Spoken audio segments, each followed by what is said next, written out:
Welcome to force ice TV. ఎట్టకేలకు తెలంగాణ రాష్ట్ర ప్రభుత్వం ఎన్నికలు నిర్వహించడానికి గ్రీన్ సిగ్నల్ ఇచ్చింది. అంటే ఆ ఎన్నికలకు సంబంధించింది మనం చూసినట్టయితే జనగణన కులగణన జరిగిన తర్వాత అసెంబ్లీలో కులగణనకు సంబంధించిన ఆమోదయోగ్యమైన తర్వాత పార్లమెంట్లో పంపించడం జరిగింది. తర్వాత ప్రతి ఒక్కరికి తెలిసిన విషయం ఏంటంటే పార్లమెంట్లో ఆ బిల్లుకు సంబంధించిన ఆమోదం లభించలేదు. అది రాష్ట్రపతి దగ్గర కూడా వెళ్ళలేదు.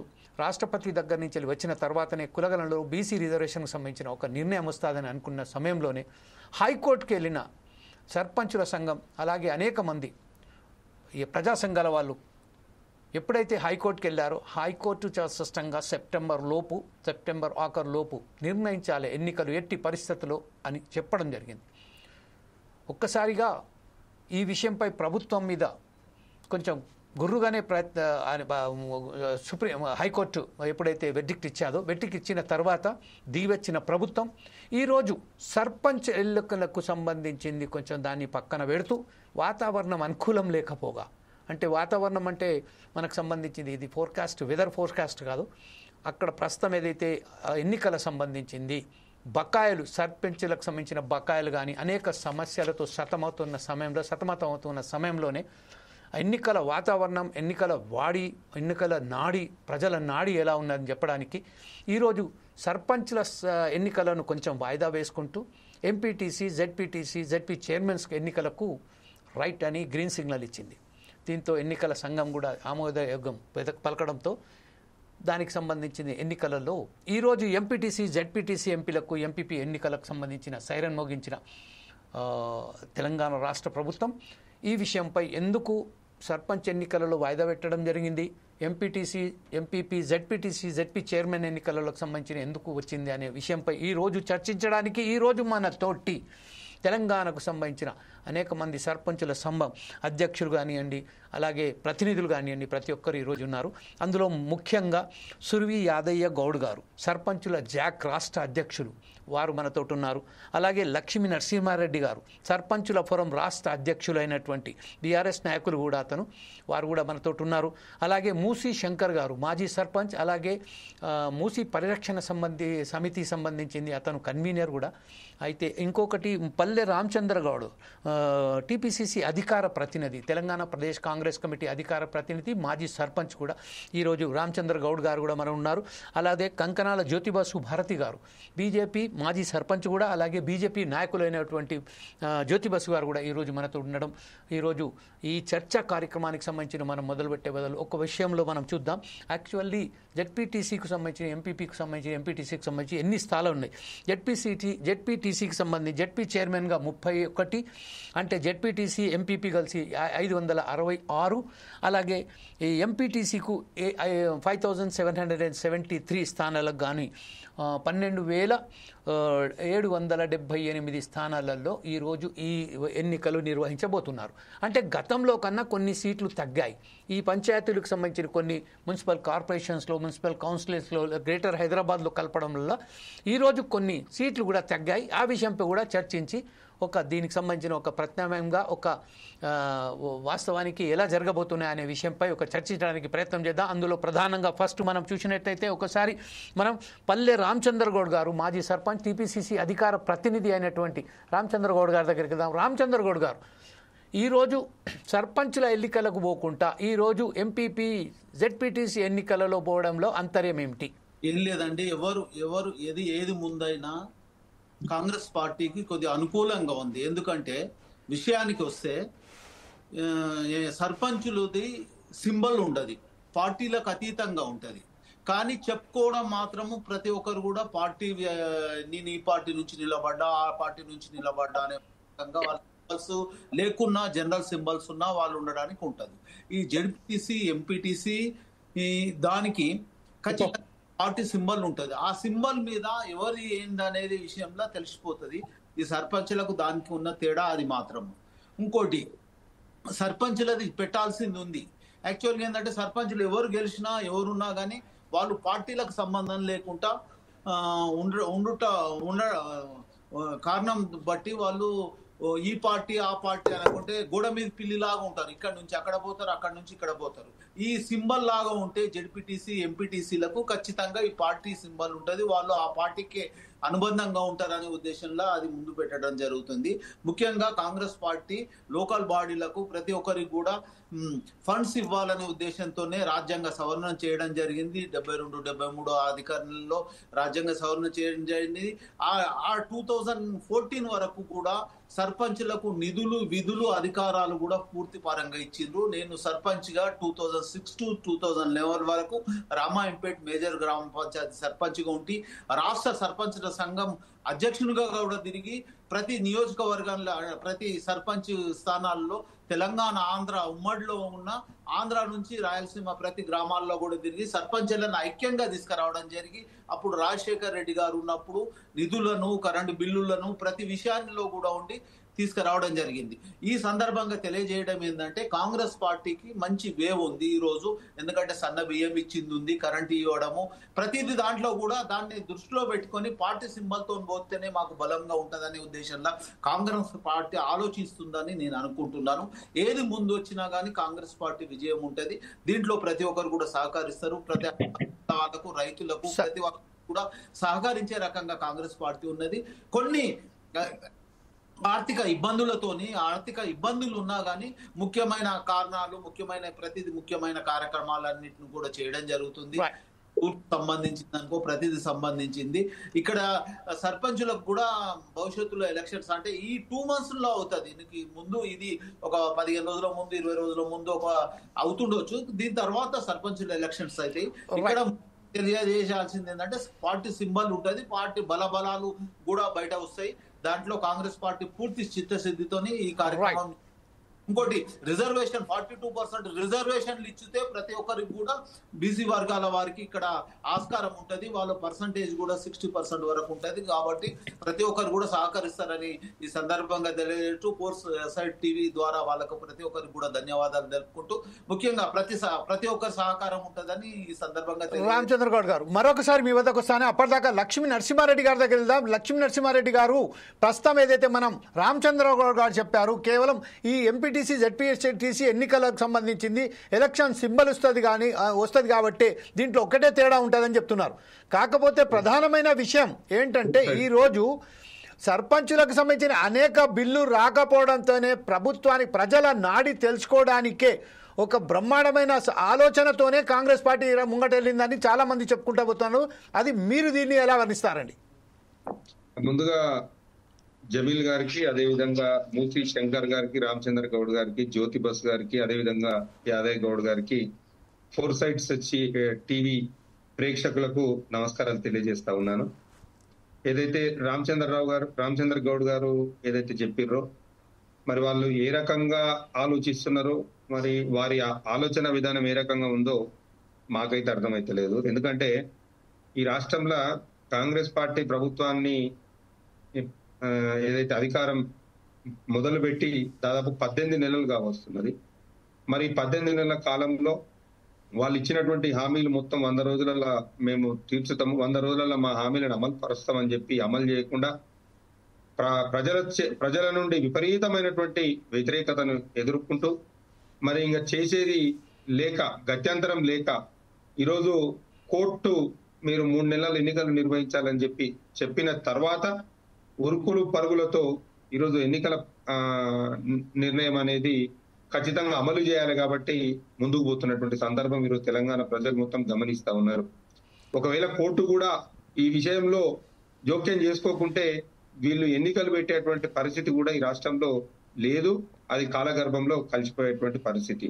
ఇంకొక విషయం కూడా ఇక్కడ తెలంగాణ ప్రజలు మొత్తం ఆలోచన చేస్తా ఉన్నారు. మరి పంచాయతీరాజ్ వ్యవస్థ 1959లో ప్రారంభమైనప్పటి నుంచి నేటి వరకు కూడా ఈ రాష్ట్రంలో ఉమ్మడి ఆంధ్రప్రదేశ్ లో ఉన్నప్పుడు కూడా ఎప్పుడు కూడా ఎంపీటీసీ జెడ్పీటీసీ ఎన్నికలు అనేది ముందుగా జరపలేదు. ముందుగా సర్పంచ్ ఎన్నికలు జరిపారు. సర్పంచ్ ఎన్నికలు జరిపిన తర్వాతనే ఎంపీటీసీ జెడ్పీటీసీ ఎన్నికలు జరిపారు. ఏదైతే రాజేంద్ర అన్న అన్నాడో, మరి సర్పంచులు సింబల్ తోటి ఉండరు, మరి ఎంపీటీసీ జెడ్పీటీసీ సింబల్ తోటి ఉంటారు అని చెప్పి అయితే ఇక్కడ స్పష్టంగా వారి మాటలలోనే కనిపిస్తున్నది. అంటే ప్రజలలో తీవ్రమైనటువంటి వ్యతిరేకత ఉన్నది. మరి ఈ ఎంపీటీసీ జెడ్పీటీసీ ఎన్నికలకు పోతే పార్టీ సింబల్ ఉంటది, ఇక మేము అధికారం ఉన్నది, అదే విధంగా ధనబలం ఉన్నది, ఆ రెండింటిని అడ్డం పెట్టుకొని మేము రాష్ట్రంలో ఏదైనా చేయొచ్చు, మరి గెలవాలనేటువంటి అంశంలో తాపత్రయపడుతుండొచ్చు. కానీ ప్రజలు మీరు అధికార బలాన్ని అడ్డం పెట్టుకున్నా, ధన బలాన్ని అడ్డం పెట్టుకున్నా ప్రజలు పూర్తిగా ఈ కాంగ్రెస్ పార్టీపై నమ్మకాన్ని కోల్పోయారు. అదే విధంగా మీరు ఇచ్చినటువంటి హామీలలో ఏవైతే ఉన్నాయో అబద్ధపు హామీలు ఇచ్చిర్రో ఆ హామీలను అమలు చేయడంలో విఫలమయ్యారని ప్రజలు పూర్తిగా నమ్మిర్రు. మీరు గెలుస్తాము అనేటువంటి ఏదైతే ఆలోచన ఉన్నదో అది ఈ అక్షర అసత్యము. ఎందుకంటే మీరు ఏం చేసినా, ఇంకా ఎన్ని హామీలు ఇచ్చినా, ఎన్ని డబ్బులు ఇచ్చినా, మీ అధికారాన్ని ఎంత దుర్వినియోగం చేసినా, ఏం చేసినా కానీ ప్రజలు మిమ్మల్ని విశ్వసించేటువంటి పరిస్థితులు లేరు. ఖచ్చితంగా మీకు రాబోయే స్థానిక సంస్థల ఎన్నికలలో ఖచ్చితంగా బుద్ధి చెప్పడానికి సిద్ధంగా ఉన్నారు. అదే విధంగా ఏదైతే కాంగ్రెస్ పార్టీ 10 సంవత్సరాల తర్వాత అధికారంలోకి వచ్చినాము, మేము ఈ తెలంగాణను మేము ఏదో చేస్తాము, మేము వస్తే మార్పు వస్తుంది అని చెప్పి అబద్ధపు హామీలు ఇచ్చిండ్రో మళ్ళా కాంగ్రెస్ పార్టీ అధికారంలోకి వచ్చేది ఉండదు. ఇంకా నేను చెప్తున్నా, ఈ రోజు కాంగ్రెస్ పార్టీ మళ్ళీ ఒక 20-30 సంవత్సరాలు వెనుకకు పోయినట్టే. కాంగ్రెస్ పార్టీని నమ్మేటువంటి పరిస్థితిలో ఈ తెలంగాణ ప్రజలు లేరు అని మీ ద్వారా నేను తెలియజేస్తాను. రైట్ సార్, ఇదే విషయంపై సుర్వి యాదవ్ గౌడ్ గారి దగ్గర వెళ్దాం. యాదవ్ గౌడ్ గారు ప్రస్తుతం ఏదైతే ఉన్నదో మనం విన్నాం. ఈ రోజు మన రామచంద్ర గౌడ్ గారు మాట విన్నాము, అలాగే లక్ష్మీనరసింహారెడ్డి గారు ఏమన్నారో అది కూడా విన్నాం. కాకపోతే ఏంటంటే ఖచ్చితంగా ఈరోజు పార్టీకి సంబంధించిన సింబల్స్ ఉంటాయి అనే ఈరోజు రాష్ట్ర చరిత్రలోనే మొదటిసారిగా సర్పంచ్ ఎన్నికల ముందే ఎంపీటీసీ జెడ్పీటీసీ ఎన్నికలు నిర్వహిస్తుండగానే వారికి సంబంధించిన ఓడిపోవడానికే కొంచెం వారికి అవకాశం ఉన్నది. కాబట్టి ఈరోజు ఒక ప్రత్యామ్నాయం లేక హైకోర్టు ఇచ్చిన తీర్పు మేరకే, హైకోర్టు ఎప్పుడైతే ఆదేశించిందో ఆ ఆదేశాల మేరకే నిర్వహిస్తున్నారని చెప్తున్నారు. లేకపోతే ఆ ఎన్నికల్లో కూడా బుట్టదాఖలయ్యేటట్టుగా ఉండేయని చెప్తున్నారు. ఈ విషయంపై మీరు దీన్ని ఎలా విశ్లేషిస్తారు, ఎలా స్పందిస్తారని దీని మీద? మీ ఫోన్ కొంచెం సరిగా పెట్టుకోండి సార్, మీ ఫేస్ కట్ అవుతుంది టోటల్గా. సుర్వి యాదవ్ గౌడ్ గారు ఓకే, యాదవ్ గౌడ్ గారు ఏదో వేరే దాంట్లో ఉన్నారు. ఒకసారి శంకర్ గారి దగ్గరికి కదా, మూసీ శంకర్ గారు ప్రస్తుతం ఉన్న పరిస్థితులలో ఎన్నికల ఏదైతే వారికి సంబంధించిన సింబల్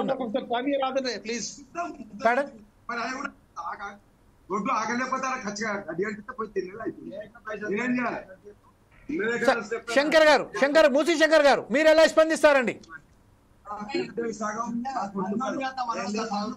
మూసీ శంకర్ గారు మీ ఫోన్ ను అన్మ్యూట్ చేసి మాట్లాడండి సార్.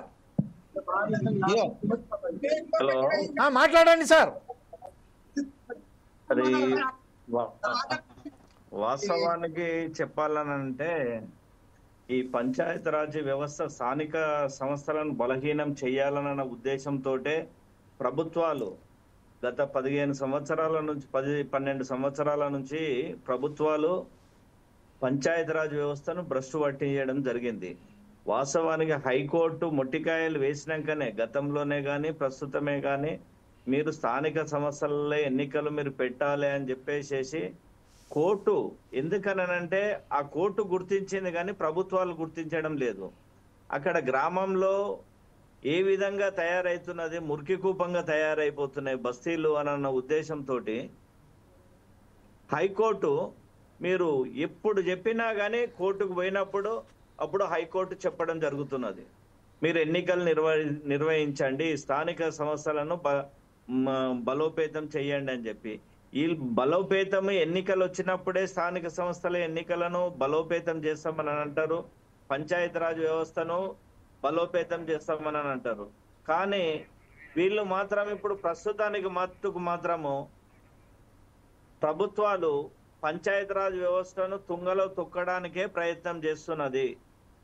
అదేవిధంగా ఇక్కడ ఆనుకొని ఉన్న గ్రామాలను సర్పంచ్ పంచాయతీ ఎన్నికలు పెట్టకుండా వీటిని విలీనం చేసుకుంటూ ఎక్కడ మున్సిపాలిటీకి కలుపుకుంటూ అదే హెచ్ఎం మన గ్రేటర్లో కలుపుతూ అవన్నీ కూడా తీసుకుంటున్నారు. అనంటే రెక్కాడితేనే డొక్కాడే గ్రామాలు ఏవైతే ఉన్నాయో, అంటే వ్యవసాయం మీద, కూలి పని మీద, ఇవన్నిటి మీద ఆధారపడే గ్రామాలు ఏవైతే ఉన్నాయో అవన్నిటిని కూడా దీంట్లో విలీనం చేసుకుంటున్నారు.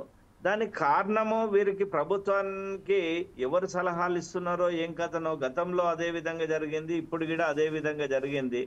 కానీ చర్చలు వాస్తవానికి తమ ద్వారా మన ఛానల్ ఫోర్సైట్ టీవీ ఛానల్ ద్వారా ఎంత ప్రయత్నం చేసినా కానీ అందరూ సంఘటితం అయితేనే గ్రామాలలోని సర్పంచులు ఎవరెవరో అయితే పోటీ చేయాలని అనుకుంటున్నారో వార్డు మెంబర్లు ఎంపీటీసీలు, వాస్తవానికి ఎంపీటీసీలకు కూడా ఎలాంటిది వాళ్ళకు ఏమున్నదని చెప్పేసేసి పోతున్నారు, ఆడ కూర్చుంటున్నారు, చాయ్ బిస్కెట్లు తినేసేసి వస్తున్నారు గత 12 సంవత్సరాల నుంచి. అంటే దానికి ఒక అసలు పంచాయత్ ఎంపీటీసీకి అసలు విలువ లేకుండా అయిపోయింది. వీటికి ఏవైతే నిధులు ఇవ్వాలనో అవే ఇస్తలేరు. ఇక్కడ కూడా వారికి ఎంపీటీసీలు జెడ్పీటీసీలు సరే ముందు జాగ్రత్తగా అనేది మీరు సర్పంచ్ ఎన్నికలు కాకుండా ఎంపీటీసీలు పెడుతున్నారు.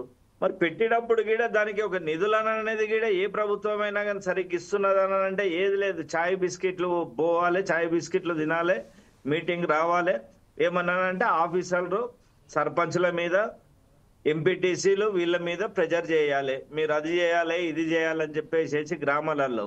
కానీ ఇప్పుడు మరి 2 సంవత్సరాలు దాదాపు దగ్గరకు వస్తున్నది. గ్రామాలు ఇక్కడ ఏ విధంగా తయారవుతున్నాయి, ఒక మున్సిపాలిటీల గ్రామ పంచాయతీలు మున్సిపాలిటీలు కలిపినాక మున్సిపాలిటీగానే తయారైంది మొత్తము. ఎక్కడున్న చెత్త ఉన్నది, ఎక్కడైనా కానీ ఒక లైట్లు లేవు, ఏది లేదు, అసలు ఎవరికి కంప్లైంట్ ఇవ్వాలనో తెలియదు. ఎక్కడికి వెళ్ళి ఒక 3-4 కిలోమీటర్ల దూరంలో వచ్చేసేసి మున్సిపాలిటీ ఆఫీస్ లా ఎవరనేది ఇస్తారు. అక్కడ ఊళ్ళో ఉంటేనేమో ఊళ్ళో ఒక కంప్లైంట్ ఇస్తారు. అది అయిపోయిందండి. ఇప్పుడు దానికి సంబంధించిన ఇప్పుడు ఏమీ లేదు. అందులో మున్సిపాలిటీలు కలిపేశారు, గ్రామ పంచాయతీలకు సంబంధించిన కొన్ని మెర్జ్ అయిపోయాయి. దానికి ఇప్పుడు ఎంపీపీ, ఎంపీటీసీ, జెడ్పీటీసీ ఎలక్షన్లు మాత్రమే తెరవాయి. అంటే ప్రస్తుతం అయితే సర్పంచ్ ఎన్నికలను వాయిదా పెట్టుకుంటూ ఈ రోజు మాత్రం ఖచ్చితంగా ఒక నిర్ణయం తీసుకున్నది ప్రభుత్వం. అందులో ఇక దాంట్లో మనం ఏం చేసినా కూడా వారు ఏం చేయలేకపోతారు. ఇప్పుడు ప్రస్తుతం ఏదైతే సార్ నేను చెప్పేది కూడా ఏంటిదని అంటే సార్, అవి వాస్తవానికి ప్రభుత్వాలు వచ్చినప్పుడు ఇవన్నిటిని కూడా పరిశీలి చేసే చెయ్యాలి. మీరు ఎమ్మెల్యేలు గెలవాలని అంటే వీళ్ళే కదా స్థానికంగా బలం అనేది సర్పంచులే కదా, ఎంపీటీసీలే కదా, జెడ్పీటీసీలే కదా. ఏమన్నా రోగం వచ్చేసేసినా, ఒక యాక్సిడెంట్ అయినా, లేకపోతే ఇంకొక హాస్పిటల్ తీసుకుపోయేదన్నా ఆపదకి సంపద ఉండాలని అంటే ఎమ్మెల్యే వచ్చి చేస్తాడు సార్. అది ఎవరు చేస్తారు? ఎంపీటీసీలు చేస్తారు, కావాలని అంటే సర్పంచులు చేస్తారు, వార్డు మెంబర్లు అక్కడ ఉన్న స్థానికంగా ఉన్న వాళ్ళు లీడర్లు తీసుకొని పోయి చేస్తారు. వీటిని నిర్వీర్యం చేస్తుంటుంటే సర్పంచ్ ఎన్నికలు పెట్టకుండా ఎంపీటీసీ జెడ్పీటీసీ ఎన్నికలు పెట్టేసేసి ఏం చేయగలుగుతారు? ఒక్కటి చేస్తాడా? ఆ వార్డులో ఉంటే ఒక 350 మందికి ప్రతినిధిగా ఉంటాడు కాబట్టి, ఒక వార్డు మెంబర్ ఉంటాడు కాబట్టి, ఒక సర్పంచ్ అనే వ్యక్తి ఉంటాడు కాబట్టి వాళ్ళ సాధక బాధకాలు అనేది అర్థమైపోతుంది. 2500 మందికి ఎంపీటీసీలను పెట్టేసేసి 2500 మందికి ఒక్క ఎంపీటీసీ చూసుకుంటాడా? 2 ఏళ్ళు కావస్తున్నది. ఏది గవర్నమెంట్ వచ్చి 2 ఏళ్ళు కావస్తున్నది. ఇప్పటి మట్టుకు కూడా వీటి గురించి పట్టించుకోకపోతే ఏం స్థానిక సంస్థలను బలోపేతం చేస్తున్నారు సార్ వీళ్ళు? రైట్. ఇదే విషయంపై మరొకసారి మీ దగ్గరకు వస్తానండి. ప్రస్తుతం మనం జ్యోతి బసు గారి దగ్గరికి వెళ్దాం. జ్యోతి బసు గారు ఇప్పుడు పరిస్థితులను చూస్తే మాత్రం ఖచ్చితంగా ఎదురు దెబ్బ తగులుతుందనే ఒక భావంతోనే ఈరోజు కొంచెం ఎప్పుడైతే వారికి ఇంటెలిజెన్స్ రిపోర్ట్ వచ్చిందో ఆ రిపోర్ట్స్ను ఆధారంగానే ఈరోజు ఎంపీపీ జెడ్పీటీసీ ఎలక్షన్స్లో ఎంపీటీసీ ఎలక్షన్స్కు వెళ్ళారని చెప్తున్నారు వారందరూ. ఇప్పుడు చెప్తున్నారు ఇంకొక మూసి శంకర్ గారు చెప్పారు, గ్రామ సమస్యలు అలాగే ఉన్నాయి. 2 సంవత్సరాల పాటు కాలయాపన చేసుకుంటూ వచ్చిన కాంగ్రెస్ ప్రభుత్వం ఈరోజు ఈ వెళ్ళడానికి మీరు దాన్ని ఏకభిస్తున్నారా, లేకపోతే మీ పార్టీ వైఖరి ఏంటండి? సార్ మీ ఫోన్ అన్మ్యూట్ చేయండి సార్. మీ ఫోన్ అన్మ్యూట్ చేయండి సార్. మీ ఫోన్ మ్యూట్లో ఉన్నది. ఫోర్సైట్ టీవీ డిబేట్ లో కూర్చున్న నా అన్నలందరికీ నమస్కారం. ముఖ్యంగా ఈ ఫోర్సైట్ యజమానికి ప్రత్యేకంగా ధన్యవాదాలు. చాలా క్లారిటీగా ప్రజల దగ్గర గ్రామాలలో కాంగ్రెస్ పార్టీకి వ్యతిరేకత ఉన్నదని ఇంటెలిజెన్స్ రిపోర్ట్ తెలుసుకున్న ప్రభుత్వం సర్పంచ్ ఎన్నికలు పెడితే అక్కడ ఉన్నటువంటి గెలిచినటువంటి సర్పంచ్కి సంబంధించిన వ్యవహారంలో ఆ ఊరు డిపెండ్ అయి ఉంటది కాబట్టి ఆ సర్పంచ్ చెప్పినట్టు వింటారు కాబట్టి అందు గురించే ఏదైతే పార్టీకి సంబంధించిన గుర్తులకు ఎంపీటీసీ జెడ్పీటీసీ జిల్లా పరిషత్ చైర్మన్ ఎంపీలు అనుకుంటుంది ఈ ప్రభుత్వం ఖచ్చితంగా గ్రామ ప్రజలను మోసం చేయడం కాకుండా వాళ్ళ ఆరోగ్యాలతో ఆడుకుంటుందన్న. ఎందుకు చెప్తున్నా అంటే రామచంద్ర గౌడ్ అన్న గారు సర్పంచ్ ఒక మేజర్ గ్రామ పంచాయతీ సర్పంచ్ చేసిరన్న. సర్పంచ్ లేకుండా ఈ గ్రామాలలో అభివృద్ధి కానీ రకరకాల పంచాయతీలు కానీ అనేక వ్యవహారాలు మొత్తం స్తంభించిపోయినాయి అన్న. వాస్తవంగా కూడా మీరు మీ పార్టీలో దానికి సంబంధించింది పూర్తి స్థాయిలో మరి ఎందుకు మెసేజ్ ముఖ్యమంత్రి దాకా పోతలేదో అర్థమైతలేదు. కానీ ఎప్పుడైతే మీరు సర్పంచ్ కాకుండా ఎంపీటీసీ జెడ్పీటీసీలు పెడతామని అనుకున్నారో అప్పుడే మీకు ప్రజల దగ్గర వ్యతిరేకత మీరు ఒప్పుకున్నారు. ఖచ్చితంగా ఈ ఎంపీటీసీ జెడ్పీటీసీల్లో కూడా మీ పార్టీలకి సంబంధించినటువంటి, ఎందుకంటే సర్పంచ్లను బిల్స్ రాకుండా బిల్స్ ఇవ్వకుండా చేసిండ్రు. ఇప్పుడున్నటువంటి సిచ్యువేషన్ లో సర్పంచులు పెట్టకుండా నిజంగా కూడా ఈ రాజ్యాంగంలో రాసిన అంబేద్కర్ వ్యవహారంలో కూడా ఇంత అవమానం జరగలేదు గ్రామ పంచాయతీలకు. ఎందుకు గ్రామ ప్రజలు ఏం పాపం చేసిరని సర్పంచ్ ఎన్నికలు పెడితే 2 సంవత్సరాలు కాబోతా ఉంది. సరే బిల్స్ ఇస్తారా ఇయ్యరా సెకండ్ విషయం. మనకు సంబంధించిన సబ్జెక్టులు అయితే సర్పంచ్ ఎన్నికలు పెట్టాలి కదా. నాకు 42 సంవత్సరాల నా జీవితంలో సర్పంచ్ ఎన్నికలు పక్కకు పెట్టి ఈ ఎంపీటీసీ జెడ్పీటీసీ పెట్టడం అనేది గ్రామ తరఫున కూడా బాధాకరమైన విషయం అన్న. చాలా స్పష్టంగా ప్రభుత్వాన్ని పాటించి, ఎందుకంటే ఇప్పుడు అయితే స్కీమ్స్ ఉన్నాయో ఆ స్కీముల పేరిట ఓట్లు తీసుకోవాలంటే ఒక ఆలోచన కొద్ది ఆలోచన లేదు. ఖచ్చితంగా ప్రజలు చైతన్యవంతులైనరు, చదువుకున్న వాళ్ళైనరు, చట్టం తెలుసు ప్రజలకు.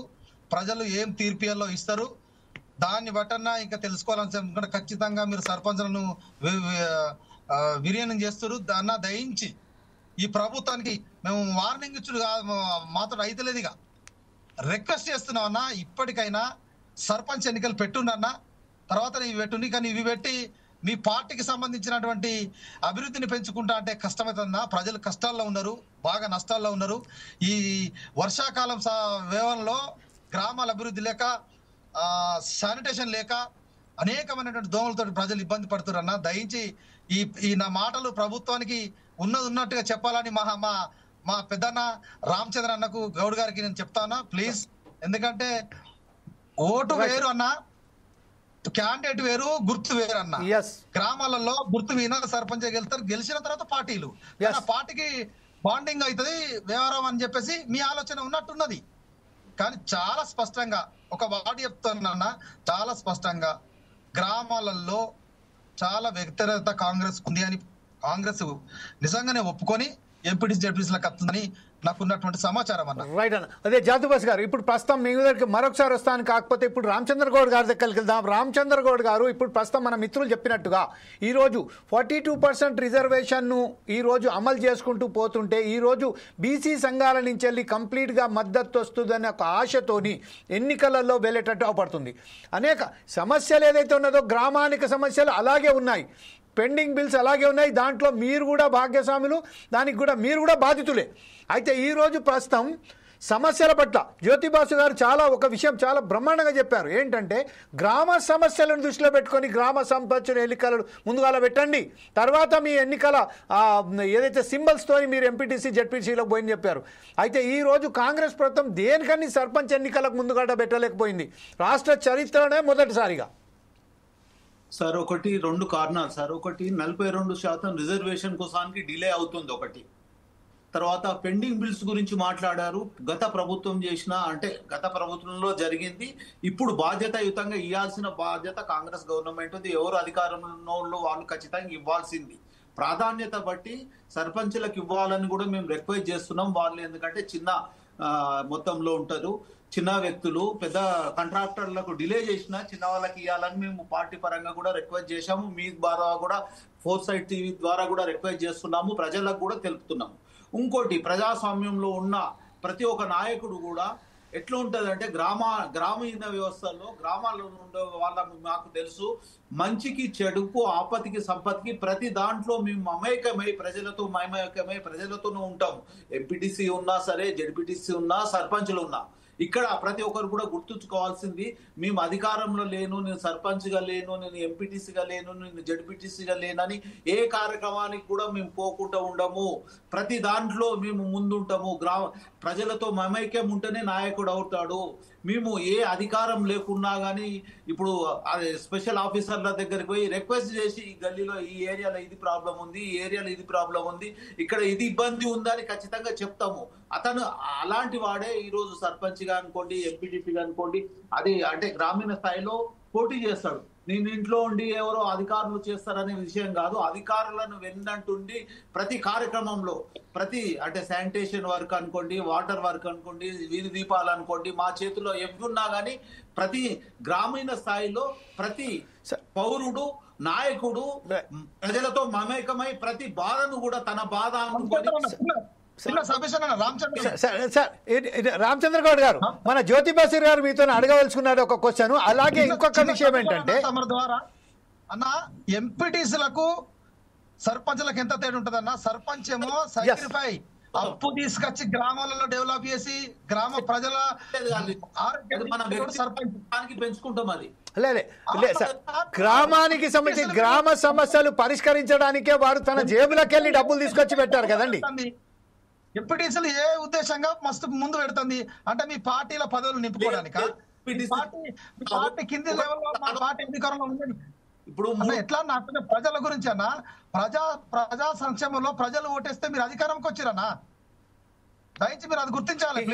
ఇంకొక విషయం ఏంటంటే ఇప్పుడు ప్రజలు కాదు సార్, ఇప్పుడు ఏదైతే సర్పంచులకు సంబంధించిన ఎవరైతే గత ప్రభుత్వం చెప్పుకుంటూ పోతున్నామో, గత ప్రభుత్వం చేసింది కానీ వాళ్ళు ఆ గ్రామ సమస్యను పరిష్కరించడానికే కదా వాళ్ళు బిల్లులు పెట్టింది. ఆ బిల్లులకు సంబంధించిన ఆమోదించడానికి ప్రభుత్వం ఈరోజు ఆ బిల్లులు కాదు మరొకసారి బిల్లులు పెట్టండి రీయింబర్స్ కాలేకపోతున్నారు. వాళ్ళు అనేక మంది ఆత్మహత్యలు కూడా చేసుకున్నారు. ఇంకొక విషయం ఏంటంటే ఇప్పుడు ఎంపీటీసీ ఎన్నికలకు సంబంధించింది ఈ ముగ్గురు పిల్లల ఏదైతే నిబంధన ఉన్నదో ఆ నిబంధనను పాటిస్తున్నదా లేదా, మీ పార్టీ వైఖరి ఏంటి, ఇప్పుడు ఎలా తీసుకోబోతుంది? అంటే యాక్చువల్ గా పాటించకుండా ముగ్గురు పిల్లలతో ఉంటే పెడితే బాగుంటుందని మా ఆలోచన. ఎందుకంటే పాపులేషన్ అనేది కొంతమందికి అంటే కొన్నిటికి ఉంటుంది. ఇప్పుడు మొన్న కార్పొరేట్ ఎలక్షన్స్, కౌన్సిల్ ఎలక్షన్స్ లో ముగ్గురు పిల్లలతో ఇచ్చింది. అంటే ఒకటి అటు ఇటు కాకుండా ఎంతమంది పిల్లలు ఉన్నా అంటే ముగ్గురు పిల్లలకి ఇచ్చినా అభ్యంతరం లేదని నా ఉద్దేశం అండి. అంటే నా పర్సనల్ గా పార్టీ పరంగా కూడా నేను కోరుకుంటాను. ఎందుకంటే పార్టీ నిర్ణయాన్ని మనము మార్చలేము. అదే రకంగా లేదా పార్టీ నిర్ణయాలు మార్చించే సంతా కూడా మీ అందరు ఎవరైతే ఇప్పుడు 12,000కు పైగా గ్రామ సర్పంచులు ఉన్నారో వాళ్ళ దగ్గర ఉన్నది. మీరు సలహాలు ఇవ్వండి. నేను అంటున్నా, నా ఉద్దేశం ఏంటంటే ముగ్గురు పిల్లలు ఉన్నా ఇవ్వాల్సింది. ఎందుకంటే ఒకరికి ఒక చట్టము, ఇంకోరికి ఒక చట్టము, మున్సిపల్కి ఒక చట్టము, గ్రామీణ అంటే ఇది చట్ట అనే డిఫరెన్స్ కాకుండా అందరికి ఒకటే రకంగా ఉంటేవాడు. అక్కడ ఇద్దరికి ఉన్నా ఇబ్బంది లేదు. అక్కడ ముగ్గురు ఉన్నప్పుడు ఇక్కడ ముగ్గురు ఉంటే బాగుంటది. జెడ్పీటీసీ వార్డు మెంబర్లకైనా, జెడ్పీటీసీ అయినా, ఎంపీటీసీలకైనా ముగ్గురు పిల్లలు ఉంటే బాగానే ఉంటదని నా ఉద్దేశం అండి. ఇదే విషయంపై లక్ష్మీ నరసింహారెడ్డి గారి దగ్గరికి వెళ్దాం. లక్ష్మీ నరసింహారెడ్డి గారు మళ్ళీ వస్తానండి. రామచంద్ర గౌడ్ గారు మీ దగ్గరకు వస్తానండి, చాలా సేపు ఉన్నది డిబేట్. చిన్న సబ్మిషన్ అన్న, చెప్పండి. 42 రిజర్వేషన్ విన్నాయి ఎంపీటీసీ ఎలక్షన్లకు వస్తురా? అదే నేను ఇప్పుడు అదే క్లియర్ తీసుకోబోతున్నాను. నేను ఒకసారి లక్ష్మీ నరసింహారెడ్డి గారు ప్రస్తుతం ఏదైతే ఉన్నదో మన మిత్రులు జ్యోతిబాస్ గారు చెప్పినట్టుగా ఈ 42 రిజర్వేషన్స్ తీసుకొనే వెళ్తుందా? ఈ రోజు ఇంకో విషయం ఏంటంటే ముగ్గురు పిల్లల విషయంలో కూడా ఈరోజు సస్తా లేకుండానే కాంగ్రెస్ పార్టీ నిర్ణయం తీసుకుంది. దాన్ని మీరు ఎట్లా ఇస్తారు? ఇంకొక విషయం రామచంద్ర గౌడ్ చెప్పారు, గత ప్రభుత్వం చేసిన అప్పులకు ఈరోజు దాన్ని కూడా తీర్చే ప్రయత్నంలోనే ఉందని చెప్తున్నారు. ఇప్పటికే 1.5 ఏళ్ల అయిపోయింది. అయినప్పటికీ ఇప్పుడు ఆ బిల్లులు రాకపోగా అనేక మంది సర్పంచులు ఆత్మహత్యలు చేసుకున్నారు. అది దానికి మీరు కూడా చూశారు కళ్ళారా. మనం ఈ విషయంపై మీరు దీన్ని రామచంద్ర గౌడ్ గారితో ముందుగా నేను ఏం చెప్తున్నానంటే, రామచంద్ర గౌడ్ గారు అదేవిధంగా శంకర్ గారు, జ్యోతి గారు మాట్లాడింది ఏదైతున్నదో ముగ్గురు పిల్లల అంశం అనేది ఏదైతున్నదో ఓకే, అది ఒక విధానపరమైనటువంటి విషయము. దానిపైన ప్రభుత్వం నిర్ణయం తీసుకోవాల్సినటువంటి అవసరం ఉన్నది. రెండోది ఏంటంటే ఏదైతే ఈ 42% రిజర్వేషన్ ఏదైతుందో దానిపైన స్పష్టమైనటువంటి ఒక విధానం రాక ముందుకే ప్రభుత్వము ఈ ఎన్నికల వాతావరణాన్ని సృష్టించడం అనేది చాలా విడ్డూరంగా ఉన్నది. మీరు ఒకసారి వెహికల్ ఆపండి సార్. మీ వెహికల్ ద్వారా ఏమైతుందంటే బాగా ఇన్సెప్ట్ అవుతుంది సార్. ఇప్పుడు ఓకేనా sir? Yeah please sir, please. Okay, go head sir. ఏదైతే వాళ్ళు 42% రిజర్వేషన్ పైన స్పష్టమైనటువంటి వైఖరి లేకుండా ఏదో వాళ్ళు మాట్లాడాలి, మేము ఏదో హామీ ఇచ్చినాము, ఆ హామీని మేము నిలబెట్టుకోవాలనేటువంటి క్రమంలో ప్రజలను మరొకసారి మోసం చేయాలనేటువంటి భావనతోటే ఈ 42% డ్రామా అనేది వాళ్ళు తెర మీదకి తీసుకొచ్చారు. ఎందుకంటే మీరు ఏదైతే చేయాలనుకుంటున్నారో చట్టం చేయండి. చట్టం చేయడానికి మీరు కేంద్ర ప్రభుత్వం పైన ఒత్తిడి తీసుకురండి. నిన్న బనకచర్ల అంశం పైన ముఖ్యమంత్రి గారు మన పక్క రాష్ట్ర సీఎం గారితో మీటింగ్ లో పార్టిసిపేట్ చేయడానికి వెళ్ళారు. ఇప్పుడు మరి అదే సందర్భంలో మరి ఈ 42% పైన కూడా 9th షెడ్యూల్ లో చేర్చాలని చెప్పి మీరు ఎందుకు ఢిల్లీలో కేంద్ర ప్రభుత్వం పైన ఒత్తిడి తీసుకొస్తలేరు? వీళ్ళు ఎంతసేపు ఉన్నా గానీ ఈ ఆర్డినెన్స్ తీసుకొచ్చినాము, రేపు ఒక జీవో తెస్తాము, ఆ జీవో మీద ఎవరు కోర్టుకు పోవద్దు, లేకపోతే ఇప్పుడు కోర్టుకు పోవద్దు, ఆ జీవో ప్రకారంగా మేము ఇస్తాము, ఒకవేళ జీవో కోర్టులో ఎవరైనా జీవోను ఛాలెంజ్ చేస్తే పార్టీ పరంగా ఇస్తాము. ఇదంతా ఏం చేస్తున్నారండి? ఈ విషయంపై రామచంద్ర గౌడ్ ఏదో చెప్పబోతున్నారు సార్. రామచంద్ర గౌడ్ గారు ఇప్పుడు ఏదో చెప్పబోతున్నారు, చెప్పండి సార్. మీకు స్పష్టమైనటువంటి అవగాహన కానీ స్పష్టమైనటువంటి వైఖరి ఏమైనా ఉందా అండి? రెడ్డి గారు, పెండింగ్ బిల్ రెడ్డి గారు ఒక్క నిమిషం. రామచంద్ర గౌడ్ గారు సమాధానం ఇస్తున్నారు కదా, తీసుకునే వెళ్దాం. జమీల్ గారు, పెండింగ్ బిల్లుల గురించి మీరు ఏం చేసిర్రు, ఏంది, మేము ఎన్ని ధర్నాలు చేసినాము, ఎన్ని మాట్లాడినాము, ఎన్నిసార్లు మేము ఏం చేసినాము అనేది స్పష్టంగా మీకు అవగాహన లేదా అండి? ఎవ్రీ టైం మనం చాలా ఖచ్చితంగా ఫోర్ సైజ్ టీవీ నిర్వహిస్తున్న ప్రతి కార్యక్రమంలో సర్పంచుల విషయంలో ఫస్ట్ బిల్లులు చెల్లించండి అని చెప్పుకుంటూ అవుతున్నాం. అదే విషయంపై రామచంద్ర గౌడ్ గారు ఏదో సమాధానం ఇవ్వబోతున్నారు మీ క్వశ్చన్ కు. సర్పంచులకు ఇప్పటి వరకు 50% బిల్లు ఇచ్చి ఇంకా పూర్తిగా కూడా ఇవ్వాల్సిన బాధ్యత కాంగ్రెస్ పార్టీది ఉంది. ఇవ్వాల్సింది తక్షణంగా ఎమర్జెన్సీకి ఇవ్వాలని కూడా నేను డిమాండ్ చేస్తున్నాను, కోరుకుంటున్నాము. అదే రకంగా 42% రిజర్వేషన్ ఇవ్వాలనే చిత్తశుద్ధితోని కామారెడ్డి డిక్లరేషన్ తోని దాన్ని అంటే పార్లమెంట్ అంటే అసెంబ్లీలో తీర్మానం చేసి గవర్నర్ ఆమోదం తీసుకొని అంటే పార్లమెంట్ కు పంపించడం జరిగింది. అదే రకంగా బీసీ సంఘాలతోని ఢిల్లీలో సమావేశం ఏర్పరచుకొని దాన్ని కూడా ఒత్తిడి తీసుకురావచ్చి కేంద్ర ప్రభుత్వం మీద తీసుకురావడం జరుగుతుంది. వాళ్ళు చిన్న కారణాలు చెప్తున్నారండి, అది పనికిరాని బీజేపీ కారణాలు. ఎందుకంటే ఇప్పుడు గుజరాత్లో అనుకోండి, ఉత్తరప్రదేశ్ అనుకోండి, బీజేపీ ఉన్న ప్రాంతాలలో ఎక్కడైనా కానీ ముస్లింస్లకు కూడా దాంట్లో బీసీలో రిజర్వేషన్ ఉంది. లేని ఇక్కడ ముస్లింస్లకు చేసిండ్రు 10% ఉందనే ఉద్దేశం లేదు, నానుడి తీసుకొస్తున్నారు. ఈ రోజు కాదండి, 1882 అంటే స్వతంత్రం రాకముందు అప్పటి నుంచి కూడా బీసీలలో ముస్లింస్లు కలిసి ఉంది అనేది ఉన్నది ఉదాహరణలు. కానీ ఈ రోజు బీజేపీ వాళ్ళు ఈడొక న్యాయము, ఉత్తరప్రదేశ్ లో ఒకటి, గుజరాత్ లో ఒకటి, వాళ్ళు పాలించే రాష్ట్రాలలో ఒక రకంగా మాట్లాడుతున్నారు. మీకు కూడా బాధ్యత ఉన్నది, మీరు నిధులను కూడా ఇవ్వండి సక్రమంగా. ఆ నిధులను ఇస్తేనే, మీరు పర్సంటేజ్ ప్రకారం ఇస్తేనే మీరు ఢిల్లీకి ఒకటి, గుజరాత్ కు ఒకటి, ఉత్తరప్రదేశ్. రామచంద్ర గౌడ్ గారు, నిన్న ఏదైతే బనకచర్ల విషయంలో రేవంత్ రెడ్డి గారు ఢిల్లీ వెళ్ళడం జరిగింది, బనకచర్ల విషయంలో అక్కడ వెళ్ళిన తర్వాత ఈ అంశాన్ని కేంద్ర ప్రభుత్వం దృష్టికి ఎందుకు తీసుకురాలేకపోయింది? 42% రిజర్వేషన్ సంబంధించింది. అదే ఒత్తిడి పెడితే ఇప్పుడు వచ్చేసేది కదా. అయినప్పటికీ ఇప్పుడు 42% అమలు చేసుకుంటూ పోతుందా, లేకపోతే మీ పార్టీ వైఖరి ఏంటి? 100% ఆర్డినెన్స్ తీసుకొచ్చి 42% రిజర్వేషన్ తోనే పోతున్నాం. ఈ ఎలక్షన్ కు 42% రిజర్వేషన్ తో, బీసీ రిజర్వేషన్స్ తోనే పోతున్నాము. మా అందు చిత్తశుద్ధి ఉంది. బీజేపీ వాళ్ళే 8 మంది ఎంపీలు ఉండి, ఎమ్మెల్యేలు ఉండి వాళ్ళు సహకరిస్తారు. జమీల్ గారు ఒక్క నిమిషం, రామచంద్ర గౌడ్ గారు ఏదైతే మాట్లాడుతున్నారో ఆర్డినెన్స్ తీసుకొచ్చి జీవో తీసుకొచ్చి 42% అంటున్నారు కదా. ముఖ్యమంత్రి గారు ఏం చెప్పారంటే కోర్టుకు పోవద్దు, ఎవరు కోర్టుకు ఎవరన్నా పోతే వాళ్ళని అడ్డుకోవాలని చెప్తున్నారు కదా. నేనేం చెప్తున్నానంటే ఈ వేదిక ద్వారా రామచంద్ర గౌడ్ గారికి నేను ఒక విషయం చెప్తున్నాను కదా. నేను ఒక విషయం మీరు వినాలి ఒక్కసారి. రామచంద్ర గౌడ్ గారు మీరు వినాలి. నేను ఏం చెప్తున్నానంటే, మీరు ఏదైతే 42% రిజర్వేషన్ మేము ప్రయత్నిస్తున్నామని కాదు, మీరు 42% రిజర్వేషన్ అమలు చేసినాకనే మేము ఎన్నికలు పెడతామని చెప్పు స్టేట్మెంట్ ఇవ్వరు. 42% చేస్తున్నాం కదా ఇప్పుడు చేసుడు కాదన్నా, దానికి చట్టబద్ధత ఉంటుందా, చట్టబద్ధత లేదా అనేది స్పష్టంగా కనిపిస్తున్నది. ఇప్పుడు రామచంద్ర గౌడ్ ఎట్లా చెప్తున్నారంటే, పార్టీల పరంగా ఖచ్చితంగా మేము ఒకవేళ కనుక అక్కడ ఆర్డినెన్స్ రాకపోయినప్పటికీ కాంగ్రెస్ పార్టీ పరంగా ఇస్తామంటున్నారు. అయితే దానికి వేరే పార్టీలు అంగీకరిస్తా లేదా అని తదుపరి పార్టీల పరంగా మేము ఇస్తాము, మీరు ఇవ్వండి అని అంటే అప్పుడు ఈ తెలంగాణలో కాదు, ఈ భారతదేశంలో ఒకటే పార్టీ ఉండాలి. ఇంకా మల్టిపుల్ పార్టీస్ ఉండొద్దు. ఇంకా వాళ్ళ విధి విధానాలు స్పష్టంగా లేవు కాబట్టి 130 సంవత్సరాల చరిత్ర కలిగినటువంటి ఈ కాంగ్రెస్ పార్టీకి ప్రజలు బుద్ధి చెప్పే ఈరోజు వేరే పార్టీలకు అవకాశం ఇస్తున్నారు దేశవ్యాప్తంగా. వీళ్ళు 1947 స్వతంత్రం వస్తే 2025 వరకు ఈ భారతదేశాన్ని యూపీఏ ప్రభుత్వము, అదే విధంగా కాంగ్రెస్ ప్రభుత్వం ఎన్ని సంవత్సరాలు పరిపాలించిందండి? అప్పుడు వీళ్ళకి అవకాశం ఉన్నప్పుడు వీళ్ళు ఎందుకు చట్టాలు చేయలేదు? ఎందుకు ఈ 42% రిజర్వేషన్లు తీసుకురాలేదు? మొన్న 10 సంవత్సరాలు ఉన్నది కదా, 2014 ముందు వీళ్ళు 10 సంవత్సరాలు పని చేసిరు కదా, చట్టం మొత్తం ఈ వీళ్ళ విషయంపై చేతిలోనే ఉంది రామచంద్ర కదా. గౌడ్ గారు సమాధానం ఆ దినం ఇస్తున్నారు. ఏదో రాహుల్ ఒకటి గాంధీ ఇద్దాం గారు సార్. ఉన్నారు, ఆ దినం సోనియా గాంధీ గారు ఉన్నారు, ఆ దినం మన్మోహన్ సింగ్ గారు ఉన్నారు. రామచంద్ర గౌడ్ గారు మీ సమాధానం ఏమి ఇస్తున్నారో చెప్పండి సార్. మాట్లాడమంటారా? మాట్లాడండి సార్, మాట్లాడండి. ప్రాధాన్యతను బట్టి అప్పుడు కార్యక్రమాలు చేస్తున్నారండి. ఎస్సీ రిజర్వేషన్ చేయడం జరిగింది, ఎస్టీ రిజర్వేషన్ చేయడం జరిగింది.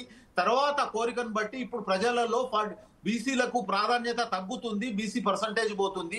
ఓన్లీ 2-5% ఉన్న వాళ్ళే ముందుకుంటున్నారనే విషయంలో ప్రజలలో సుమారుగా రాహుల్ గాంధీ గారు 4500 కిలోమీటర్లు పాదయాత్ర చేసిన తర్వాత ప్రజల అభిప్రాయాన్ని తెలుసుకొని ప్రజలకు అనుకూలంగా ప్రజాభిప్రాయాన్ని ప్రకారమే చేయడం జరుగుతుందండి.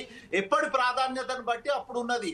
మీరు అంటున్నారు కదా 1947 నుంచి అప్పుడు కరెంటు లేదు, నీళ్లు లేవు, ఏ రకంగా ఉండే అప్పటికి ఇప్పటికి ఎన్ని మార్పులు జరిగినాయి, ఎన్ని ప్రాజెక్టులు జరిగినాయి. ఒక 40-50 ప్రభుత్వ సంస్థలను కూడా నెలకొల్పడం జరిగింది. ప్రజలకు అన్ని రకాలుగా సౌకర్యంగా వాళ్ళకు ఉపాధి కల్పించడం జరిగింది. అన్ని రకాలుగా చేస్తేనే ఈ రోజు ఈ పరిస్థితి ఉందండి. 1947కి ఇప్పటికి ఎంత తేడా ఉందండి. ఓకే గౌడ్ గారు మరొకసారి మీ వద్దకు వస్తానండి. గౌడ్ గారు ఇప్పుడు ప్రస్తుతం ఒకసారి మూసీ శంకర్ గారి దగ్గర వెళ్దాం. మూసీ శంకర్ గారు ప్రస్తుతం ఏదైతే గ్రామ సమస్యల పట్ల గ్రామాలలో ఏ చిన్న సమస్య వచ్చినా కూడా ప్రజలు ముందుగాల వచ్చేది సర్పంచ్ల వద్దకే. అయితే సర్పంచ్ల వద్దకే వచ్చే గ్రామ ప్రజలకు ఈరోజు ఎంపీపీ, ఎంపీటీసీ, జడ్పీటీసీలకు సంబంధించి వారు ఎలాంటి సమాధానం ఇవ్వగలుగుతారు? అంటే ఇప్పుడు వస్తున్న ప్రశ్నల ప్రకారం కూడా మనం ఇది అడిగితే గ్రామాలలో సర్పంచ్లకు కాకుండా ఎంపీటీసీ, జడ్పీటీసీ విషయంలో పోతున్న ప్రభుత్వానికి ఈరోజు ఎందుకు అంత భయపడుతుందని మీరు భావిస్తున్నారు? సర్పంచ్లను ఎందుకు ప్రాధాన్యత ఇవ్వట్లేదు అనుకుంటున్నారు? ఇంకొకటి సార్, ఇప్పుడు ఏదైతే క్వశ్చన్ ఉన్నా సార్, ఇప్పుడు గ్రామాలలో ఏ సమస్య వచ్చినా కూడా సర్పంచ్ దగ్గరకు వస్తారు, ఎంపీటీసీ, జడ్పీటీసీల దగ్గర పోరు. అంటే ఇప్పుడు ఎందుకు కాంగ్రెస్ ప్రభుత్వం సర్పంచ్ ఎన్నికలను వాయిదా పెట్టి ఎంపీటీసీ, జడ్పీటీసీ పోయింది? సార్ ఒకటి సార్, ఇప్పుడు ప్రభుత్వం అనేది ఆలోచన చేయాలి. ఫస్ట్ గ్రామ పంచాయతీ ఎన్నికలు పెట్టేసేస్తే ఏమవుతుంది అని అంటే, స్థానికంగా ఉన్న వార్డు సభ్యులే గాని, సర్పంచ్ అయినా గానీ, అక్కడ ఊరు జనాలు ఏ సమస్య వచ్చేసేసినా గానీ అక్కడ గ్రామ పంచాయతీకి రాగలుగుతారు. అది పరిపాలన అనేది చాలా ప్రజలకు, ఇక్కడ ఉన్న సర్పంచ్కు గ్రామ పంచాయతీకి అనేది అనుసంధానం అయ్యి చాలా తొందరగా పని జరగడానికి వీలుంటది. ఇప్పుడు ఎంపీటీసీలు పెడుతున్నది ప్రభుత్వం. ఎంపీటీసీలు పెడుతున్నప్పుడు మండల్లో ఉంటారు, వాళ్ళకు చాలా మటుకు చాలా తక్కువ ఎంపీటీసీలు గ్రామ పంచాయతీలో కూర్చోవడం అనేది చాలా తక్కువ.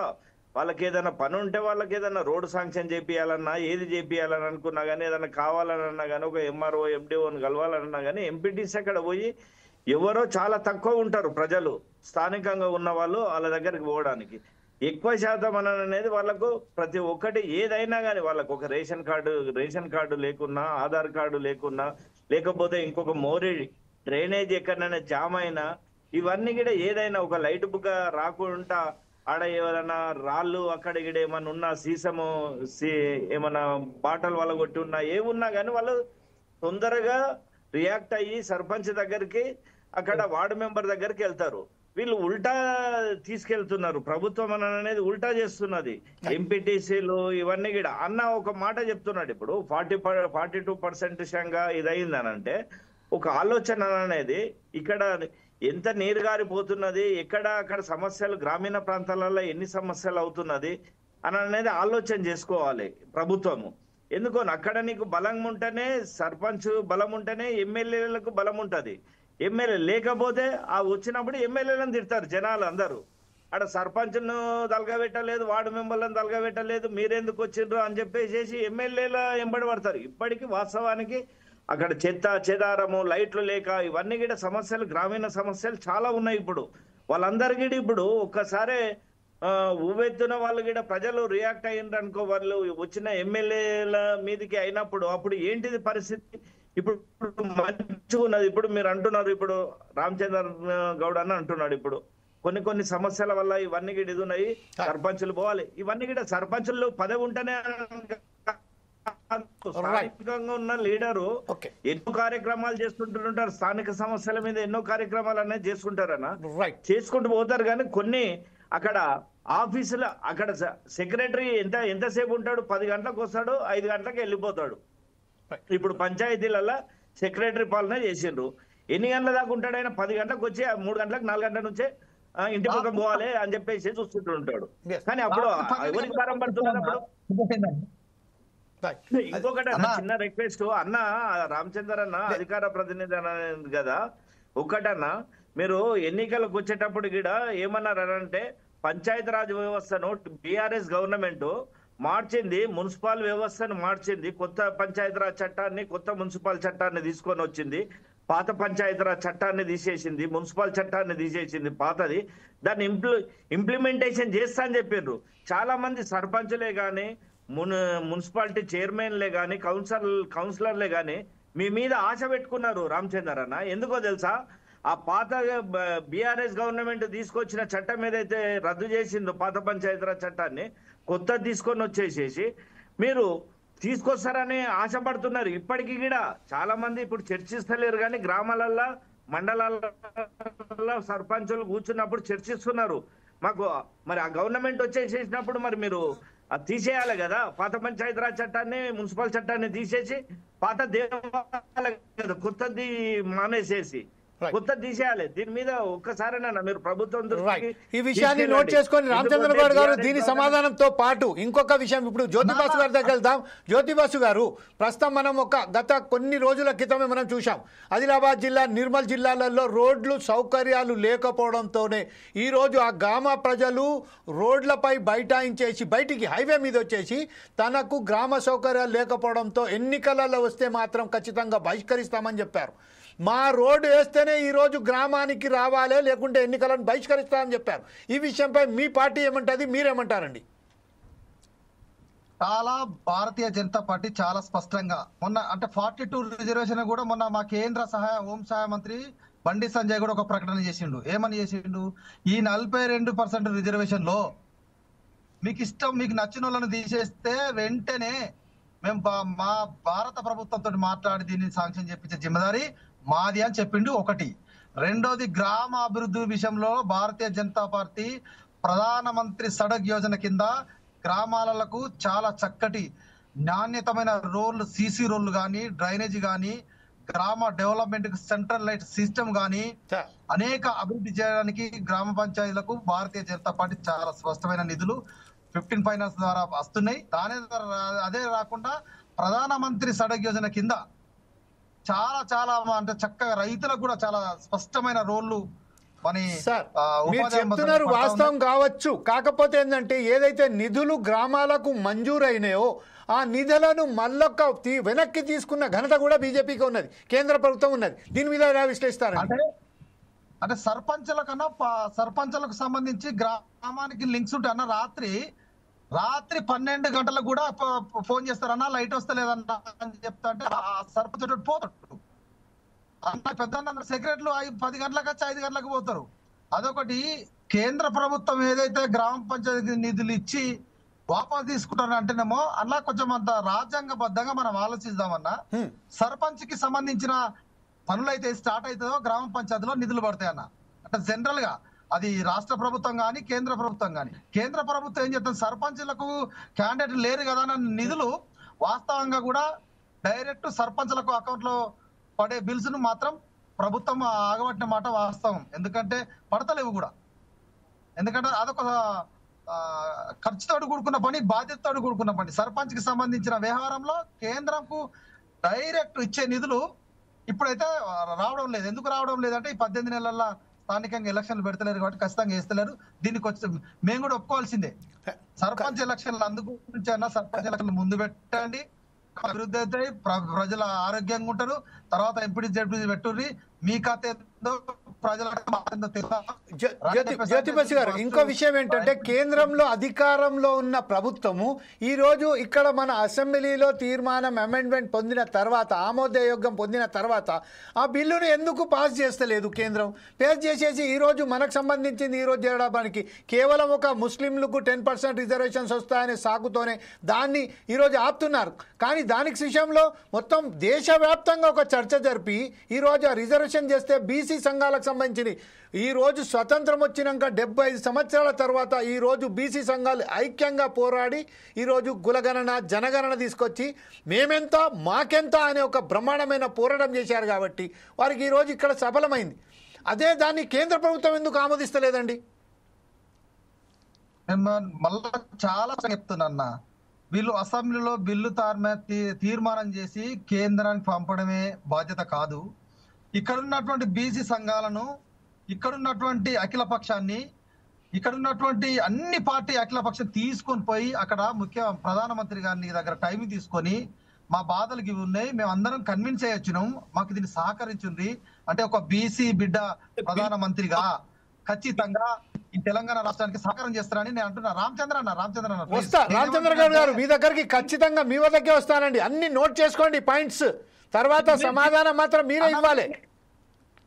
మేము తీర్మానం చేసి కేంద్రానికి పంపినామంటే ఇప్పుడు ఎట్లా దానికి అక్కడికి అక్షబ్దారు ఎవరు ఉండాలి?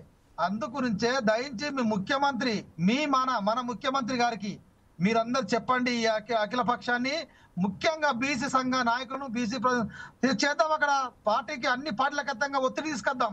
ఎందుకంటే మీకెంత లాభం జరుగుతుందో మాకు కూడా అంతే లాభం జరుగుతుంది కదా అన్నదాని వినా ప్రధానమంత్రి ఒక బీసీ బిడ్డగా ఖచ్చితంగా మా పార్టీకి ఇక్కడ ఉన్నటువంటి ఎంపీలకు ఇక్కడ ఉన్నటువంటి ఎమ్మెల్యేలకు గౌరవం ఇచ్చి దీన్ని చేస్తారని మేము ఆశాభావం వ్యక్తం చేస్తున్నాం. పూర్తి బాధ్యత మీరు తీసుకోవాల్సిందిగా, ఎందుకంటే అధికారంలో రాష్ట్రంలో మీరు ఉన్నారు కాబట్టి మీకు ఈ విషయాలు తెలుసు కాబట్టి వీళ్ళందరినీ సమయం తీసుకోపోవాల్సిందిగా రామచంద్ర అన్న ద్వారా ముఖ్యమంత్రి గారికి ఈ విషయం పోవాలని మనస్ఫూర్తిగా కోరుకుంటున్నాను అన్న. రైట్, ఇదే విషయంపై ఇప్పుడు రామచంద్ర గౌడ్ గారు క్లుప్తంగా ప్రతి విషయంలో మీరు నోట్ చేసుకున్నారు. అయితే దానికి తోడుగా ఈరోజు రాష్ట్రంలో తెలంగాణ రాష్ట్రంలో ప్రత్యేకంగా బీఆర్ఎస్ పార్టీలో అనేక లుకలుకులు జరుగుతున్నాయి. అందులో మ్యాక్సిమం వాళ్ళ ఇంటి కొట్లాట అనుకోండి, దాంట్లో మనం జోక్యం చేయాల్సిన అవసరం లేదు. అలాగే బీజేపీలో కూడా కొన్ని లుకలుకులు బయటపడ్డాయి. అంటే రాజాసింగ్ గారు తప్పుపోవడం, దాని తర్వాత రామచంద్రరావు గారిని బీజేపీ పగ్గాలు ఇవ్వడం, అలానే జరుగుతూనే ఉన్నాయి. ఇంకొకటి ఏంటంటే ఇక్కడ మీ కాంగ్రెస్ పార్టీకి సంబంధించిన జెండా కిందనే గెలిచిన ఎవరైతే చింతపండు నవీన్ కుమార్ గారు ఉన్నారో వారు గెలిచిన తర్వాత వారు వ్యతిరేకంగా ఈరోజు బీసీ సంఘాలను ఐక్యంగా చేసుకున్నారు. ఇదే అదనుగా చేసి కాంగ్రెస్ పార్టీ ఈరోజు రాజ్యం అంటే గ్రామాలలో కూడా తన సత్తా చాటడానికే ఎంపీటీసీ జెడ్పీటీసీ ఎన్నికలు నిర్వహిస్తున్నది. సర్పంచ్ ఎన్నికలకు సంబంధించిన ఉదండ అంటే వాళ్ళకి సంబంధించిన కేటాయించడంలో ఏదైతే అది ఉంటుందో సింబల్స్ ఉంటాయో ఆ సింబల్స్ కాకుండా కాంగ్రెస్ పార్టీ ఇలా తనకు సత్తా చాటడానికే ప్రయత్నం చేస్తుంది. ధనబలం, పోలీసు బలం అలానే అన్ని బలాలను ఉపయోగించుకుంటూ ఈరోజు రాజ్యాధికారం చేపట్టడానికి గ్రామాలలో సైతం ప్రయత్నం చేస్తున్న అందరు ఇప్పుడు మెసేజ్లు పంపిస్తున్నారు. ఇదే అదనుగా సాధించడానికే గ్రామాలలో కూడా పట్టు సాధించడానికే ప్రయత్నం చేస్తున్నట్టుగా చెప్తున్నారు. ఈ విషయంపై మీరు లాస్ట్ కంక్లూడ్గా ఏమంటారండి? సార్, ఒకటి భారతీయ జనతా పార్టీ 100% ఇవ్వాలని చిత్తశుద్ధితోని ఏ కార్యక్రమం చేయాలనో అన్ని కార్యక్రమాలు చేయడం జరిగింది. అదే రకంగా బీసీ సంఘాలు అక్కడ పెడితే జంతర్ మంతర్ ధర్నా చేస్తే టిపిసిసి గారు మహేష్ కుమార్ గౌడ్ గారు, ముఖ్యమంత్రి గారు, మంత్రులు అందరు కలిసి అక్కడ సమిష్టిగా మేము బీసీల పట్ల చిత్తశుద్ధి ఉందని కొట్లాడడం జరిగింది, రిక్వెస్ట్ కూడా చేయడం జరిగింది. మనం బీసీ బిల్లు పంపించినామంటేనే తెలంగాణ రాష్ట్ర ప్రజలు అందరూ ఏకకంఠంతో పార్టీలకు అతీతంగా అందరు కలిపి పంపించింది అనేది నిజం. దీంట్లో బీజేపీ కావాలని నాస్తున్నది. ఎట్లా నాస్తుంది? 10% ముస్లింస్ అనేది. ఈ ముస్లింస్ అనేది ఈ రోజు లేదండి. మేము ఇంతకు ముందు కూడా చెప్పాను, 1882 అంటే బ్రిటిష్ కాలం నుంచి కూడా బీసీలలో కొంతమంది మైనార్టీ వర్గాల వాళ్ళు ఉన్నారనేది కలపడం జరిగింది. ప్రతి దగ్గర జరుగుతుంది. అదే రకంగా గుజరాత్ లో ఉంది, మధ్యప్రదేశ్ లో ఉంది, యూపీలో ఉంది, బీహార్ లో ఉంది. అక్కడ లేనిది ఇక్కడ ఎందుకు మాట్లాడుతున్నారు బీజేపీ నాయకులు? మీరు అధికారంలో ఉన్న దగ్గర ఎందుకు లేదు? ఆడ ఉన్నట్లు ఇక్కడ కూడా ఒప్పుకోండి కదా. మీది కావాలని మార్చాలనే ఉద్దేశంతో చేస్తున్నారు. అదే రకంగా మొన్న నిర్మల్లో జరిగిన రోడ్డు గురించి నేను అదే రోజు వివేక్ మంత్రి గారి దగ్గరికి పోయి స్పెషల్ గా ఒక 100 మంది కలిసి అక్కడ ఉన్న అందరి ముంగట ఒకసారి కాదు 2 సార్లు రిక్వెస్ట్ చేసి ఫస్ట్ బాధ్యతగా మీరు నేను అక్కడ మాట ఇవ్వడం జరిగింది, టీవీ డెబిట్లో మాట్లాడడం జరిగింది, 4 సైడ్ టీవీలో మాట్లాడడం జరిగింది. మీరు దానికి ఏం చేస్తారో వాళ్ళని అక్కడ పరిష్కరించమని నేను రిక్వెస్ట్ చేయడం జరిగింది. నాతో పాటు ఒక 200 మంది కూడా ఉన్నారు. మీరు ఎంక్వైరీ చేయండి. మన టీవీది అయిపోయిన తర్వాత 1 అవర్ లోపల వివేక్ గారిని కలవడం జరిగింది. ఇన్ఛార్జ్ మినిస్టర్ మాకు మెదక్ నియోజకవర్గ మెదక్ జిల్లాకు ఉన్నాడు. మీరు నిర్మల్ అంటే ఆదిలాబాద్ జిల్లాకు మీరు మంత్రివర్యులు కాబట్టి అది ఖచ్చితంగా చేయాలనేది చెప్పడం జరిగింది. దాంతో పాటు ఇప్పుడు మనము ఎంపీటీసీ జెడ్పీటీసీల గురించి మాట్లాడితే ఇప్పుడు ఎవరైనా కానీ అధికార పార్టీలు ఉన్నాము అనే విషయంగా మాట్లాడతారు.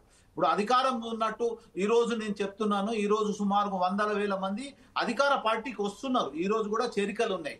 గోడ మీది పిల్లిలా అంటే అక్కడ ఇక్కడ పోకుండా ఉండే వాళ్ళ కోసానికి ఈ రోజు మేము పార్టీల సింబల్ ప్రకారం చేయాలనే ఆలోచనతో మీ ఎంపీటీసీలది జెడ్పీటీసీలది ఈ వార్డు సభ్యులది అన్నది సర్పంచ్లది కూడా అదే రకంగా జరుగుతుంది. సర్పంచులు అనే వాళ్ళైనా కానీ ఈ ఎంపీటీసీ జెడ్పీటీసీలకు ఈ రోజు ఓపికలు లేవు. ఎవరైనా కానీ గెలిచిన తర్వాత ప్రతి ఒక్కరు కూడా ఈ రోజు బీజేపీ జెడ్పీటీసీ మాజీ జెడ్పీటీసీ కాంగ్రెస్ లో అంటే అధికారం ఉన్నదికే వస్తున్నారు. మీరు కూడా గుర్తించండి. నేను అది కాదు సమయం అయిపోయింది కాబట్టి మరొకసారి ఈ విషయంపై మరొకసారి చర్చ పెట్టడానికి మనం ప్రయత్నం చేద్దాం. ప్రస్తుతం ఏదైతే ఉన్నదో గోడ మీద పిల్లీలను అడ్డుకట్ట వేయడానికే ఎంపీటీసీ జడ్పీటీసీ ఎన్నికలలో సింబల్ ప్రకారమే వెళ్దామని కాంగ్రెస్ పార్టీ భావించినట్టుగా మనకు అధికార ప్రతినిధి అయినటువంటి రామచంద్ర గౌడ్ గారు చెప్తున్నారు. ప్రస్తుతం ఏదైతే సర్పంచులకు సంబంధించిన నిధులు వారికి కేటాయించకుండా వాళ్ళ బకాయిలను చెల్లించకుండా వస్తే మాత్రం మేము ఖచ్చితంగా అడ్డుకుంటామని సర్పంచులు చెప్తున్నారు. అలాగే సమస్యలను తీర్చకపోతే మాత్రం గ్రామస్తులు మేము ఓట్లను బహిష్కరిస్తాం. ఖచ్చితంగా ఏ పార్టీని కూడా మేము ఓటేయము. మా ఫస్ట్ ఆఫ్ ఆల్ మాకు సంబంధించిన రోడ్లు ఏదైతే ఉన్నదో నిర్మాణాలు గ్రామాలలో ఉన్న సమస్యలను తీర్చితేనే ఎలక్షన్స్లోకి రావాలని గ్రామాలకు సంబంధించిన విలేజర్స్ కూడా అక్కడ గ్రామస్తులు కూడా చెప్తున్న సమయంలో ఇప్పుడు కాంగ్రెస్ పార్టీ ఎలా దీన్ని ముంగట తీసుకోబోతుంది, ఎన్నికల షెడ్యూల్ అయితే వేస్తున్నారు కానీ దాని ఈ సమస్యలను ఎట్లా పరిష్కరించే విధంగా వెళ్తాదని వేచి చూడవలసిన బాధ్యత ఉన్నది. ఈరోజు 4 సాయిస్ టీవీ నిర్వహిస్తున్న కార్యక్రమంలో సర్పంచ్ ఎన్నికలు ఇప్పట్లో లేనట్టే అని బ్యానర్ కింద మనం ఏదైతే కార్యక్రమం నిర్వహించామో దానిలో పాల్గొన్నందుకు సురవి యాదయ్య గౌడ్ గారికి, నరసింహారెడ్డి గారికి, మూసి శంకర్ గారికి, పల్లె రామచంద్ర గౌడ్ గారికి, కంకనాల జ్యోతిబాస్ గారికి అనేక మంది ఎవరైతే ఫోన్ల ద్వారా ఈరోజు మెసేజ్ల ద్వారా 4 సాయిస్ టీవీ ఆశ్రయిస్తూ ఈ ప్రశ్నలు అడగండి సార్ మా తరఫున అని చెప్తున్న ప్రతి ఒక్క ఎవరైతే మా విశ్లేషకులు ఉన్నారో తెలంగాణ రాష్ట్ర ప్రజలు ఉన్నారో వారందరికీ సమస్ఫూర్తిగా ఒకటి సరస్సు వంచి వారికి వందనాలు తెలుపుతూ రాబోయే ఇంకొక డిబేట్లో మరొకసారి కలుద్దామని చెప్తూ సెలవివ్వండి. అప్పటిదాకా చూస్తూనే ఉండండి 4 సాయిస్ టీవీ.